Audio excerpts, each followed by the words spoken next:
sing a happy song together, and we'll all be a happy family. Okay, just a very quick video on this tester, which was giving me a lot of trouble with these horrible unreliable leads. The black one is actually broken. A terrible job making a decent connection with those. And there's the tester itself, and there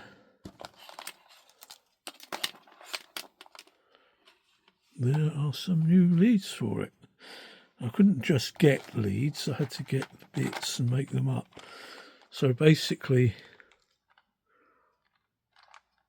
there were 30 probes, there's now 27 in there,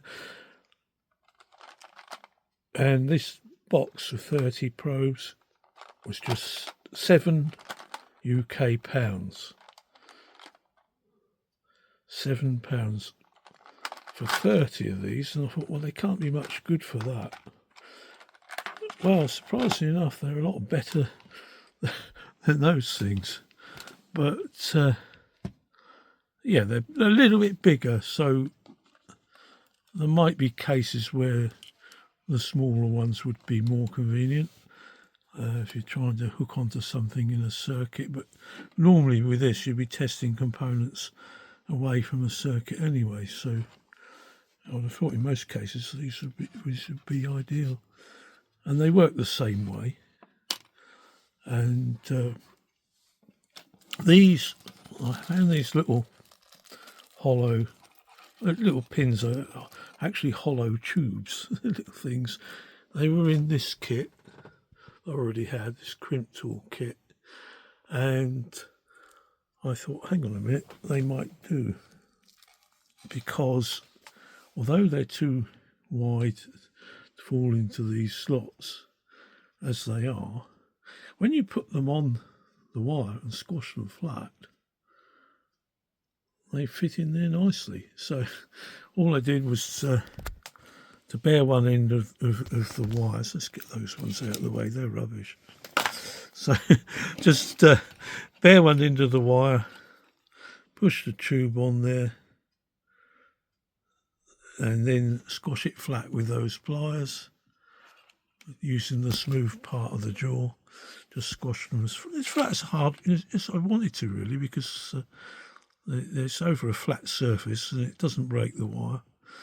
And that takes care of the end that needs to go in here.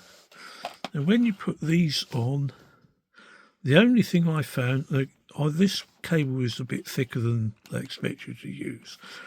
I didn't have a green lead, so I made a white one and used one of the yellow ones for that. But I've got the 3, so if I want to do a transistor, I can.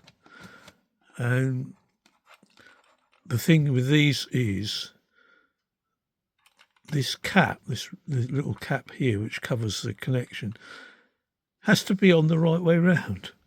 There's a slot, you can just see there's a slot there, and that corresponds to a ridge inside here.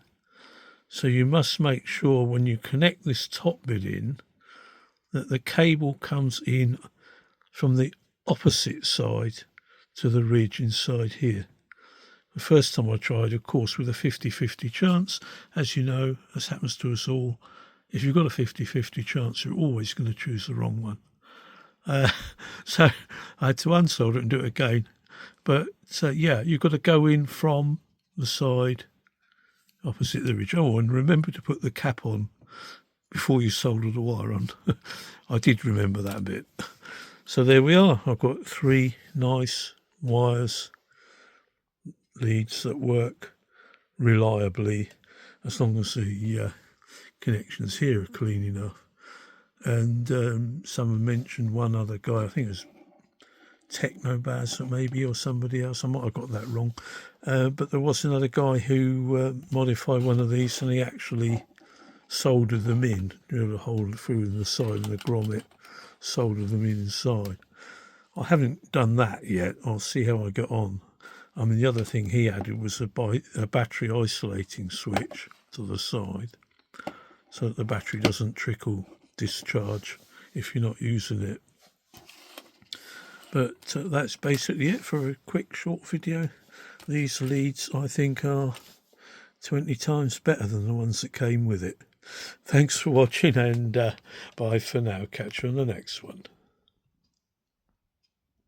Sing a happy song together, and we'll all be a happy family.